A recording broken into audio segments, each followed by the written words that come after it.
Le message que je vais vous transmettre dans cette vidéo est très important. Si j'avais compris cet enseignement plus jeune, ma vie aurait été tout autre et je me serais épargné bon nombre de difficultés et de souffrances. Mais avant de commencer, n'oubliez pas de vous abonner et d'activer la cloche des notifications pour ne rien manquer des prochaines vidéos. Lorsque je voyageais en Asie, j'ai rencontré un moine bouddhiste dans un temple qui avait environ une cinquantaine d'années. Il était un peu plus âgé que les autres moines et il m'a raconté son histoire. Une histoire touchante qui m'a marqué pour le restant de mes jours. Plus jeune, c'était un homme qui voyageait souvent en moto avec sa femme. Un jour, un camion les a percutés, tuant sa femme et le blessant gravement. Il faillit mourir ce jour-là. Les médecins lui avaient dit qu'il ne pourrait plus jamais remarcher après ça. Il est resté dans le coma pendant un certain temps et lorsqu'il en est sorti, il a appris ce qui s'était vraiment passé. Il était tout naturellement dévasté par cet accident et il avait le cœur brisé. Il savait que la route de la rééducation, tant physique que psychologique, allait être très difficile. Ça allait lui prendre des mois avant de pouvoir retrouver une vie normale. L'homme avait une amie qui était professeure de yoga et qui lui a proposé son aide dans son parcours de guérison.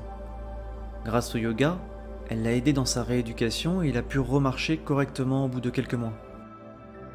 Une fois qu'il a pu retrouver toute sa mobilité, l'homme a décidé de se rendre en Birmanie, dans un monastère bouddhiste pour explorer davantage le yoga. Là-bas, il a commencé à apprendre la méditation et il s'est intéressé au bouddhisme et à tous ses préceptes. Lorsque j'ai rencontré cet homme, au fil des échanges, il m'a confié qu'il n'aurait jamais pensé suivre ce chemin et qu'il se serait probablement moqué de quiconque aurait fait la même chose que lui, à savoir se retirer dans un monastère bouddhiste. Finalement, je lui ai demandé s'il avait obtenu ce qu'il espérait dans sa quête, s'il avait trouvé sa voie, et il m'a répondu que, même s'il a perdu sa femme, il n'avait jamais été aussi heureux, car cet événement malheureux, ça lui avait permis de trouver son chemin de vie. Quand j'étais plus jeune, je plaisantais avec un ami au lycée en lui disant « Est-ce que tu peux t'imaginer ne pas penser ?» Et ensemble on rigolait parce qu'on savait qu'au fond, l'esprit ne cesse jamais de penser. Il est tout le temps en activité comme un moulin qui tourne constamment. La sagesse et la sérénité nous gagnent lorsque nous ne sommes pas perdus dans nos pensées, lorsque nous prenons conscience de ce qui se passe au fond de nous, et lorsque nous sommes vraiment à l'écoute de nous-mêmes. Dans notre vie, nous voyons toujours des films qui ont un début et une fin. Mais pour chaque film qu'on regarde, quelque chose s'est forcément passé avant qu'il ne commence. Mais ça, nous ne le voyons pas. Alors on tombe dans cette illusion que les choses ont un début et une fin. Mais c'est tout simplement une illusion de l'esprit. Pendant longtemps, la physique a cru qu'il y avait un début à l'univers, et ce n'est que récemment que les scientifiques commencent à dire qu'il pourrait y avoir eu quelque chose avant la création de l'univers. Dans le monde d'aujourd'hui, nous nous attachons à certaines personnes, à certaines formes, à certaines choses et à certaines situations. La vérité, c'est que rien ne dure. Les choses changent toujours. Le changement est constant. C'est la seule chose qui est éternelle dans la vie, c'est le changement. Quand j'étais étudiant dans le domaine du marketing, j'avais une perspective unique sur la façon dont fonctionne le marketing et la publicité, et comment il crée la demande et influence les gens à vouloir des produits qu'ils n'auraient jamais voulu dans des conditions normales. Nos professeurs, nos parents, toute la société nous transmet ce message « Tu dois avoir plus d'argent, plus de vêtements, plus d'objets, plus d'articles de luxe, une plus belle voiture, des belles vacances, une maison plus belle, plus grande, des meubles plus design. » Nous connaissons tous ce sentiment de vouloir toujours quelque chose, de l'obtenir et finalement de ressentir cette montée de dopamine, puis de retomber rapidement et de vouloir à nouveau autre chose. C'est un cercle vicieux.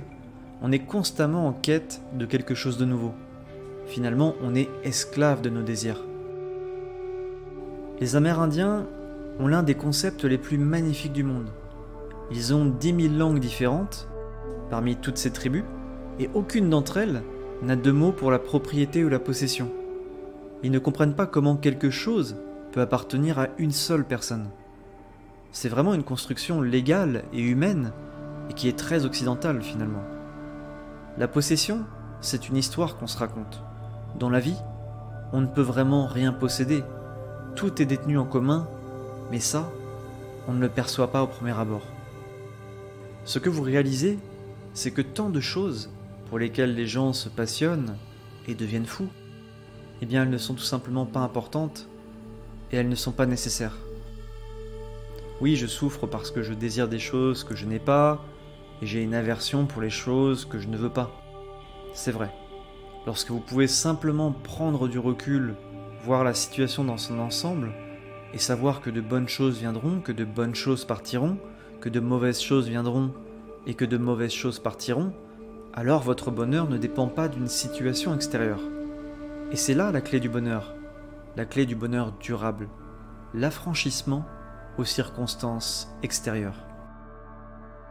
Beaucoup de gens dans notre monde matérialiste moderne pensent que le succès rend heureux, que s'ils obtiennent simplement ce poste, cette augmentation ou ce bonus, ils seront épanouis. Mais l'expérience personnelle et les études scientifiques ont montré qu'une fois que les besoins de base des gens sont satisfaits, eh bien plus d'argent, plus de succès et des titres plus importants ne nous rendent pas heureux.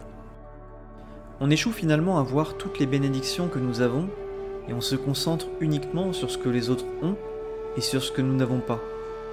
On ne peut qu'être frustré dans cette situation.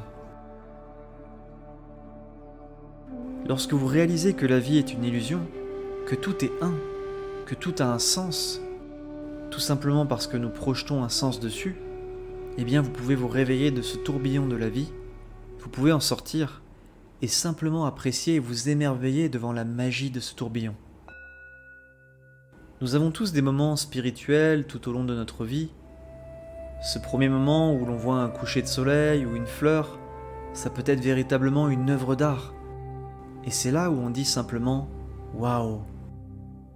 Et dans cette véritable admiration, dans cet émerveillement, c'est le moment où nous sommes tous pleinement présents, pleinement attentifs, pleinement reconnaissants, et il y a une vraie connexion entre l'expérience et l'expérimentateur, celui qui est présent dans l'instant. Dieu et l'univers sont vraiment des mots interchangeables. L'univers nous aime, Dieu nous aime, avoir foi en l'univers, avoir foi en Dieu, c'est exactement la même chose. Je veux dire par là que si Dieu est partout, alors Dieu est l'univers, et vous n'avez pas besoin de croire en Dieu pour croire en l'univers. Je suis Dieu, mais toi aussi tu es Dieu, et tout le monde est Dieu. Alors dès aujourd'hui, traite tout le monde comme tu traiterais Dieu, y compris toi-même. Et souviens-toi que même si tu es Dieu, tu n'es pas meilleur que les autres, tu n'as pas plus de pouvoir que les autres, tu es tout simplement au même niveau. Un homme sage a dit un jour que l'univers s'est créé pour se vivre à travers nous. Les noms qu'on utilise, les étiquettes, sont utiles pour nous aider à représenter le fruit de notre imagination. Mais ces étiquettes peuvent aussi nous duper, car la vérité, c'est que nous sommes tous les mêmes. Nous ne sommes qu'un. Nous faisons partie d'un tout. Qui êtes-vous ? Qui pensez-vous être ? La personnalité que vous avez construite est celle que les autres ont déterminée pour vous ? Votre nom, votre classe, votre religion, la sexualité, le genre, la nationalité, tout ça n'a pas d'importance. Ce qui compte, c'est l'énergie vitale, la conscience au fond de vous-même. Le corps physique est simplement votre maison. Vous êtes l'occupant, et le vous dont je parle, c'est cette flamme vitale, cette conscience éveillée que la science n'arrive pas à expliquer. Mais elle est là, elle est au fond de vous-même, et c'est cette présence qui permet de mettre de la distance entre vos pensées, votre mental, et votre vraie nature qui est votre être profond. Lorsque nous nous concentrons sur les étiquettes mentales et qu'on s'identifie à nos désirs, on se perd, on perd notre vraie nature. Tout ça déshumanise nos rapports humains, notre relation aux autres et notre relation avec nous-mêmes. On n'est plus vraiment cette présence consciente et éveillée qui est capable de voir au-delà du monde matériel, mais on est des êtres en perdition, esclaves des circonstances et des événements extérieurs. Si vous observez le corps humain de plus près, vous ne pouvez pas dire où il commence et où il finit. Il n'y a pas de barrière fine entre la personne et l'univers. Il y a juste un flux de l'un à l'autre. La seule raison pour laquelle nous percevons la séparation, c'est à cause des limitations de nos sens.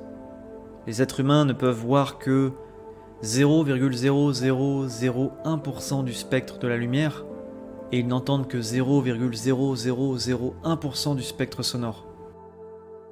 Si nous pouvions voir l'infrarouge et l'ultraviolet, les rayons X et l'énergie, et entendre tout le spectre des sons, l'univers nous apparaîtrait très différemment.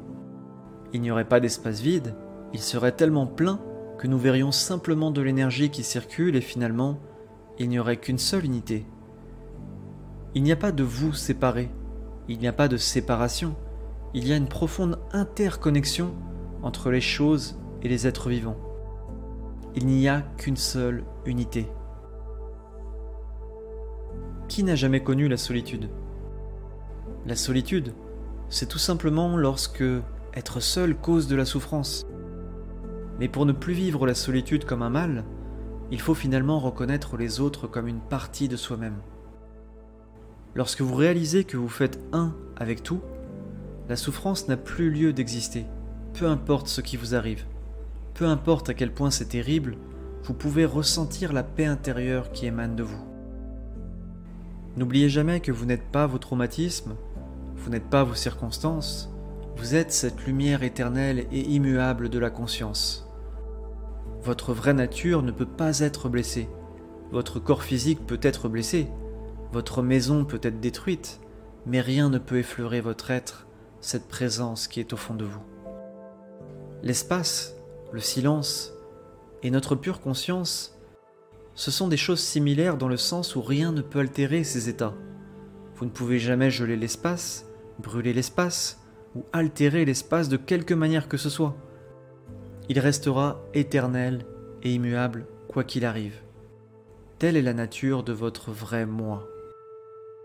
La réelle prise de conscience vient du fait que ce n'est pas votre vie. Vous ne pouvez pas posséder quelque chose que vous êtes. Vous êtes la vie. Toute la connaissance et la sagesse sont en chacun de nous. Vous n'avez pas besoin de lire de livres ou d'appartenir à une religion pour vivre et prendre conscience de tout ça.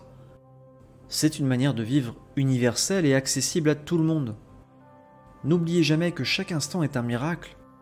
C'est le but de la spiritualité, de ne jamais oublier que la vie a lieu ici et maintenant. La mort est le début de la dernière grande aventure de la vie. C'est la fin de l'exploration de l'humanité, et chaque personne sur Terre a la possibilité d'explorer ce processus qu'aucune personne vivante ne connaît. La mort en soi, ce n'est pas quelque chose de négatif. C'est comme naître, c'est comme venir à la vie. La mort nous met tous sur un même pied d'égalité, peu importe notre richesse ou notre pauvreté. Nous allons tous dans la même direction, et nous nous retrouvons tous au même endroit. Tout le monde vit au quotidien sans se rendre compte de la finitude de l'existence. Nous sommes tous cette même énergie vitale et ça durera éternellement. On est tous liés les uns aux autres. La vie continuera à expérimenter tout ce que peut lui offrir l'univers, car c'est l'univers qui l'a façonné. Et la vie, c'est nous. Elle circule en chacun de nous. Elle nous lie les uns aux autres, que ce soit dans le monde matériel ou immatériel. Nous avons tous été tout le monde, et nous serons tous tout le monde. Profitons des bons moments tant qu'ils sont là, et n'oublions pas qu'ils ne dureront pas. Et quand les mauvais moments arriveront, nous savons aussi qu'ils ne dureront pas. Tout est impermanent. Imaginez un film où la caméra tremble tout le temps. Ce serait le pire film que vous ayez jamais vu. Vous pourriez à peine vous concentrer sur ce qui se passe et vous sortiriez probablement au bout de 5 minutes de la salle. C'est ça la vie. C'est une instabilité, une fragilité et des moments éphémères qui ne réapparaîtront jamais. La tranquillité est ce qu'il y a de plus précieux. C'est une opportunité d'observer notre esprit chaotique et de lui permettre de se calmer, peu importe ce qui se passe ailleurs. En fin de compte, il est important de se rappeler que nous sommes tous connectés et que la vie est une expérience précieuse. En reconnaissant cette vérité, nous pouvons vivre une vie plus épanouissante et heureuse et nous pouvons guérir de nos blessures du passé. N'oubliez jamais que la vie est sacrée et qu'elle est en chacun de nous. Elle nous relie les uns aux autres et et c'est un véritable cadeau que l'univers nous a offert. Merci de m'avoir écouté jusqu'au bout. N'oubliez pas de liker et de vous abonner pour ne rien manquer des prochaines vidéos. Prenez soin de vous et que la paix et l'amour soient dans votre cœur.